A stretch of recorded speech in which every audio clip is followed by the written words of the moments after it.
This video is our sequential presentation about the 10 Sephirot. It presents the 9 Sephirah of Yesod.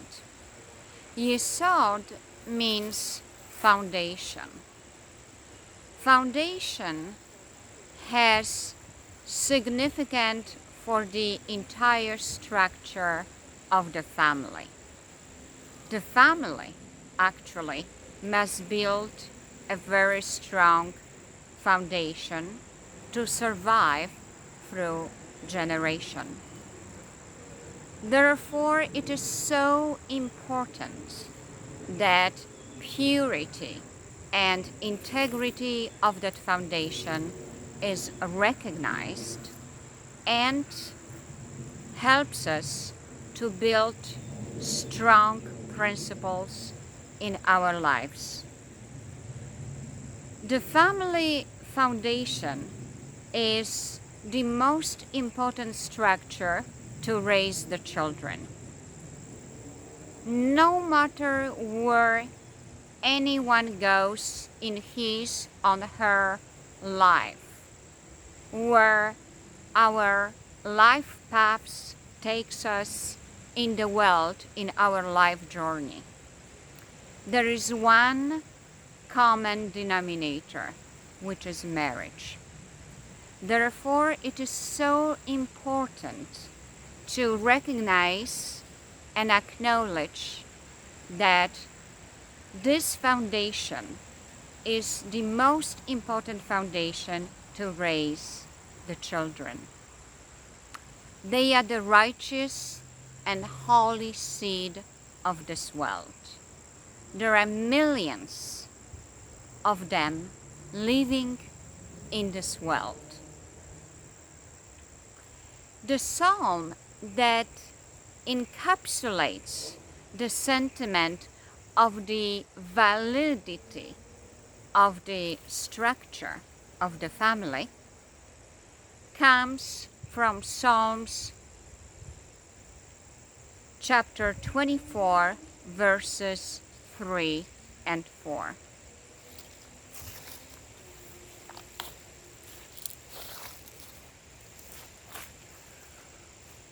Atara and I are not trying to be overly melodramatic, but we believe that this is so far the most important video we have made to help the unborn survive when the world is not ready for them or not willing to help them with what's necessary.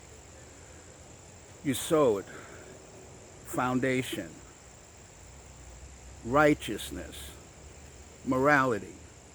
It's all part of the family of man. It's not just the pro-life segment of a community. It's everyone. It's also the politicians. These babies need help, everyone's help. We'd like to call out to the leading politicians of the world, not only President Trump, who has tried so hard to help the unborn, but President Obama, we need your help. President Putin, we need your help. President Xi Jinping, we need your help. And we know that China has a lot of issues in feeding its people. And, maybe there are some alternatives that are less difficult to deal with than abortion. The other question why this is important is we're going to try to answer the question, does God have a soul? Most people, if they're into religion, they don't question that the human being has a soul. But does God have a soul, and what is that soul? And where do we know? Where does that come from? So anyway, let's start with at least a reference from the Bible, Jeremiah, chapter 1, verse 5. Before I formed you in your mother's womb, I knew you. We all have the question that keeps going back and forth: when does life begin? So some say at conception, some say when there's a heartbeat, some say when the baby is viable on its own outside of the mother's womb. This Jeremiah's perspective says, from God's perspective, I knew you before I even formed you. What does that mean? So in the Kabbalistic tradition, in the oral tradition, at least of Judaism, there's a tradition that 40 days before conception, in heaven, God arranges that the soul that's being born will be joined in marriage to its mate. Some people call it the bashert, but that is announced 40 days in heaven by the angels, even before the conception. Life is extremely important to God, and let's go further. There are many areas in the Bible, historical areas, where babies have been killed. And it's been very upsetting, and I think most people would realize or accept that this is, not the most moral thing to do. Just a few, but not to dwell on them. In Egypt, Jewish babies were killed, Jewish boys were killed when they were born, just because they were Jewish boys. The midwives hid the babies as best they could to prevent the Egyptian taskmasters from finding them and killing them. What's not widely known is that there was a special punishment when the Jews did not perform the labor that was expected of them. If the guilty parties were found to have had recently a baby, that baby was taken from them and used as a filler for between the stones of the pyramids. It was just a cruel, it was just the most cruel kind of punishment, and just unnecessary. But it did serve the purpose of making everybody work harder. But is that moral? Is that righteous? We're not debating that. Most people would say that that's a very cruel thing to do. Moses himself was protected by his sister Miriam when he was born from being found by the Egyptian soldiers and taskmasters, and he was put in a basket in the Nile and to hide him. And everybody knows the story that Batya, the daughter of Pharaoh, was down by the Nile with her maidens, and she saw the basket, and they got him, and she raised him in the palace as her son. It wouldn't be right to ignore, the story about Jesus. When Jesus was born, there was an edict to go out and try to find him and kill him. These are immoral, unrighteous. Almost everybody would agree this. But we need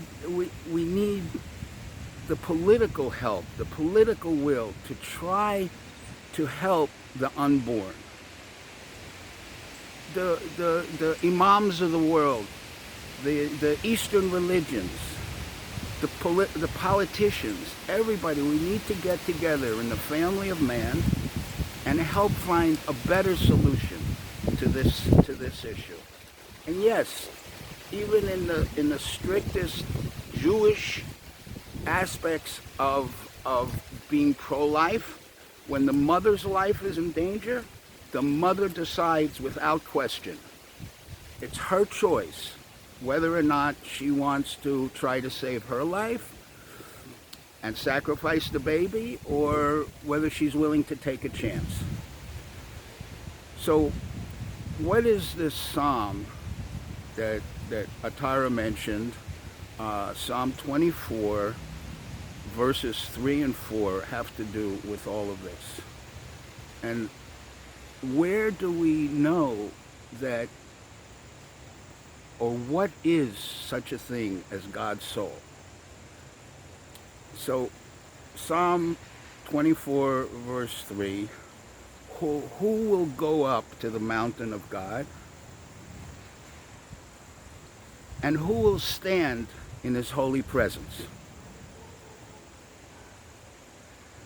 One who has clean hands and a pure heart. And now the next part of this verse is hardly ever translated in even the major translations, because I think the translators didn't know what to do with this. They didn't know. They thought it might be dangerous. Maybe they thought it was a mistake. But the next part of that verse says, one who has not raised my soul in vain. God is saying this, my soul, nafshi. Asher lo nasa nafshi lashov, who has not raised my soul in vain. What in the world does that mean? And hardly anyone really tries to deal with this. We, in fact, are derived from God. We, meaning man. Our souls come from God. We are, in essence, part of God. God says, I will only allow righteousness to be manifest by people that don't raise my souls in vain. Now, what does raising my soul in vain mean?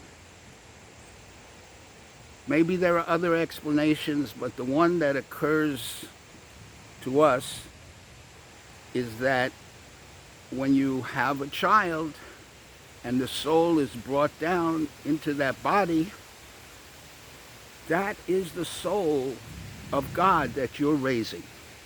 It's in Jewish tradition, there are three partners to a marriage. There's the husband, the wife, and God. God is a partner to the marriage. So sometimes when you sin against your partner, you're actually sinning against God. In any event, let's try to use this psalm as a learning piece, and hopefully somehow it will help. This video maybe will reach some new hearts and some new minds. And yes, President Trump has been trying as hard as he can, but the whole world needs help. And so maybe in the interest of the family of man and peace, all the leaders, religious leaders, political leaders, social activists can get together and find a better way to try to deal with this problem when the mother is having financial difficulty, or for whatever reason, emotional difficulty, or just doesn't want the baby. Maybe there are alternatives.